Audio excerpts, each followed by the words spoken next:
On May 21st, HuffPost Live did an interview with the author of The Population Bomb, Paul Ehrlich. In this very strange interview, he went on to say that there may be a time in the future where it's going to be perfectly okay to eat the bodies of your dead because we're all so hungry. Of course, this gathered a lot of interest and criticism, and my guest now did come out with some comments concerning this, and I'd like to talk to him about the Ehrlich comments and overpopulation in general. Joining me on the phone right now is Stephen Mosher. Stephen is the president of the Population Research Institute. Good afternoon, Stephen. How are you doing today, sir? I'm fine. Thanks for having me on the air. You bet. All right. So Ehrlich comes out and he says this stuff about basically cannibalism in the future.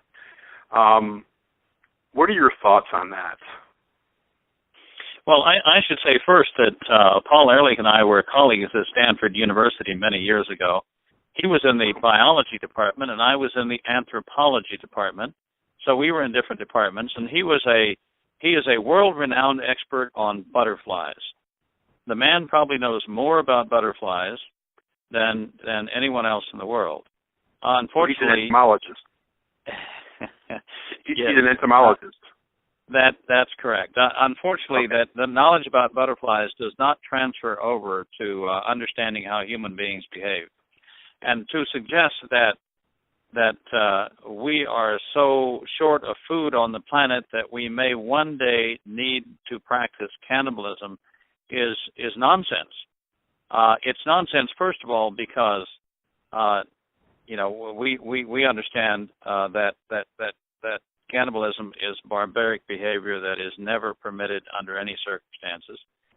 Secondly, it's nonsense because the world today, using current agricultural technology, using the technology we have in place now that we're using in Canada, the United States, Australia, and elsewhere, we can feed, without a problem, 12 to 14 billion people. Now, we've only got somewhat over 7 billion people on the planet right now. We're only going to reach a maximum of about 9 billion, give or take a few hundred million, in a generation or two, and then the population will begin to decline. That is to say, we will never reach the point at which there will be global food shortages ever again. We passed that point. We will never have 12 billion people, 14 billion people on the face of the planet. We will have a population that peaks in around 2050, which is not so very long away now, and then begins to decline. So for Paul Ehrlich to suggest, again, as he has repeatedly over the last 50 years, that we're running out of food is not true. And Huffington Post ought to be ashamed of itself for running that interview. Yeah. So two more questions about Ehrlich real quick is, what do you believe was the motivation for making such an outrageous statement this time? And why do people still listen to him after he's been wrong so many times? Well, he's been wrong from the beginning. He was wrong in 1968 when he published The Population Bomb, because that book began by saying, and I quote, the first sentence of the book is this: "The battle to feed humanity is over," Paul Ehrlich wrote. "Hundreds of millions of people will starve to death in the 1970s. Well, those of us who were alive in the 1970s will remember that hundreds of millions of people did not starve to death. Instead, what we had was the Green Revolution, led by Nobel Prize-winning agronomist Norman Borlaug, that raised crop yields for wheat, for rice, for other grains to unprecedented levels. And places like India and later China went from being net importers of grain to being exporters of food. So the Green Revolution solved the food shortage problem for all time. So He got it wrong in the beginning with the population bomb. He got it wrong in 1978 with his book, The Population Explosion. He's been consistently wrong for the last 50 years. But you know what? He's been all over the media. I actually had to suffer through reading his book, The Population Bomb, 4 times in college in different classes. I got heartily sick of it because it was the sort of thing that not only began with the silliness of a massive famine that never happened, it ended by suggesting that we want to put contraceptives in the water to sterilize people without their knowledge or consent to reduce the birth rate. He wound up projecting or proposing that the United States institute a 2-child policy and force people to stop having children, the number of children that they wanted. So, all of the things, the sort of things that we see in China with its policy of forced abortion, forced sterilization, 1-child limitation, are the sort of things that Paul Ehrlich has been proposing since 1968. So let me switch gears real quick. I was looking at the Population Research Institute website, and one of your main themes is overpopulation is a myth, and you covered that a little bit already. And I watched a video, and it said the whole population of the planet could fit in Texas.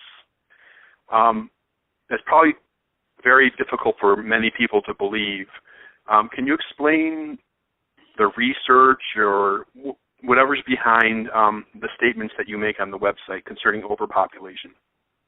Well, I mean, it's not difficult to believe if you actually crunch the numbers, as we have here at the Population Research Institute. First of all, you could pack everybody shoulder to shoulder in the city of Tampa, Florida.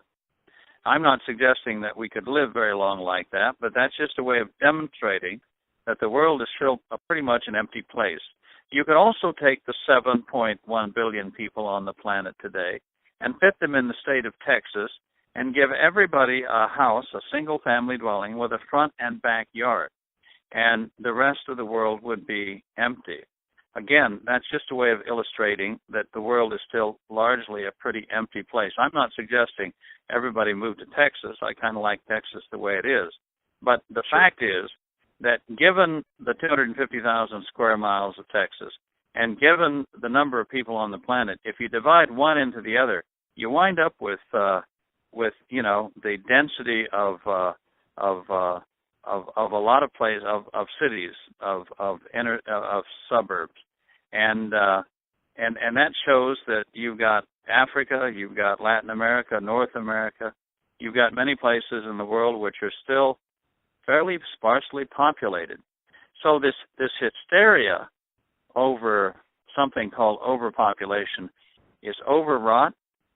It's being used by certain people for their own purposes. Now, you ask how Paul Ehrlich can possibly continue to say things that have been proven false over and over and over again. And the fact is, his first book, The Population Bomb, sold 4 million copies. He got on television on Johnny Carson's nightly talk show 42 times to talk about overpopulation. He gets tens of thousands of dollars per lecture around the country. So he's become wealthy and famous by telling tall tales. So why would he stop? I mean, the lesson he's learned from telling tales about running out of food and cannibalism and massive famines is that you become wealthy and famous. So, he's learned the lesson all right, but the lesson has to do more with how to make a buck rather than how to tell the truth. Yeah, I've heard very similar arguments. When I was a much younger man, I read some books by an economist named Julian Simon, who said many of the same things that you're saying. Professor Julian Simon is no longer with us. He passed away several years ago, but he was a close friend of mine, and we worked together on these issues. And he was an economist who had a great deal of respect for the numbers. And he was a truth teller as well, which didn't always make him the most popular person on campus. But the fact is, the reason we have academic freedom, the reason we have universities, is to pursue the truth wherever it may lead us, and to have people like Julian Simon live up to that creed is one thing. To have doomsayers, gloom and doomsters like Paul Ehrlich preach a false gospel of scarcity, of economic and environmental collapse, and overpopulation, and eventual cannibalism is exactly the opposite. That's not, the proper use of academic freedom. Yeah, and of course, and when he does stuff like that, you get governmental agencies that pick it up, the UN, and then they create these big programs for nothing, basically. Am I right? Well, if we created in 1968 the UN Population Fund, I say we, the United States, was the driving force behind it. We funded it. We staffed it in the beginning. And it goes around the world even today trying to force down the birth rate, trying to get countries in Africa, Asia, Latin America to institute national population control policies. They're very happy with what's happened in China with its one-child policy. They would like to export the one-child policy to other countries. They've been successful in doing that in a few places like North Korea and Vietnam, which are not, by the way, bastions of liberty and freedom. And even in countries like Eastern Europe, where those countries are literally dying, where they're having too few babies, the UN Population Fund will go in and try to reduce the birth rate further. So it's an agency that's out of control. It's an agency that deserves to be dissolved. It should no longer exist. If you're worried about high birth rates in the few places in the world where we still have high birth rates, what you ought to be doing is going in and helping provide primary health care. Because the reason that some countries in Africa still have high birth rates is because they have high death rates. Couples understand that if they want to have 2 children survive to adulthood, they have to have 4 or 5 because 1 or 2 of their children will die before adulthood. And so they rationally calculate how many children they have to have in order to have 2 or 3 children survive to adulthood. And that number in countries in Africa where you have AIDS, where you have malaria, where you have typhus and typhoid and yellow fever killing babies, killing infants, that number is 4 or 5 children. But if you improve the primary health care system, if you lower the infant and child mortality rate, guess what happens? The birth rate comes down naturally, without coercion, without a one-child policy. So we should really listen to the better angels of our nature who tell us to help people instead of going into these countries and telling people that they're having too many children. What business is it of ours how many children people have in other countries? What would we say about Chinese officials who came into the United States saying, you Americans are having too many children and using up too much of the world's resources. You need to institute a one-child policy. We wouldn't like it very much, I'm afraid. Of course. Well, it's been a pleasure talking to you, Steve. Let me go ahead and give you 2 or 3 minutes to talk about the work that the Population Research Institute does and your mission, and go ahead. Well, I was the first American social scientist allowed to do research in the People's Republic of China back in 1979 and 1980 when the United States first normalized diplomatic relations with China. China had been hidden behind the bamboo curtain for 30 years. We didn't know much about life in China. I can read, write, and speak Chinese. I went and lived in southern China for a year, and I found myself in the middle of the beginning of the one-child policy. I saw women arrested for the crime of being pregnant. I saw women, it had been declared a crime to be pregnant at that time. I saw women given forced abortions. I saw babies killed at birth. And I came out of China determined to do something to stop these human rights abuses. I've been the head of the Population Research Institute for the last 20 years. We have tried to stop population control abuses, which always lead to human rights abuses, things like forced abortion and forced sterilization. Population control programs that, in a world of falling fertility and ever lower birth rates, make no sense demographically, and which undermine primary health care, because if you're spending all of your money trying to sterilize, abort, and contracept women, then it turns out you don't have much money left over to provide help with malaria and typhus and typhoid and the other real problems that families in the developing world have. So we're trying to get the money that we spend today on population control redirected towards primary health care. We've been successful. We cut off $1 billion in funding to the UN Population Fund, and that money was instead spent on stopping sex trafficking and other primary health care programs to help mothers and children. So we've been somewhat successful. Of course, we're outside of Washington, D.C., and we're fighting mostly defensive battles these days against the Obama administration, which is the most radically pro-abortion, radically pro-population control administration that this country has ever seen. But we have won some victories, and we will continue fighting the good fight for life and family in the future.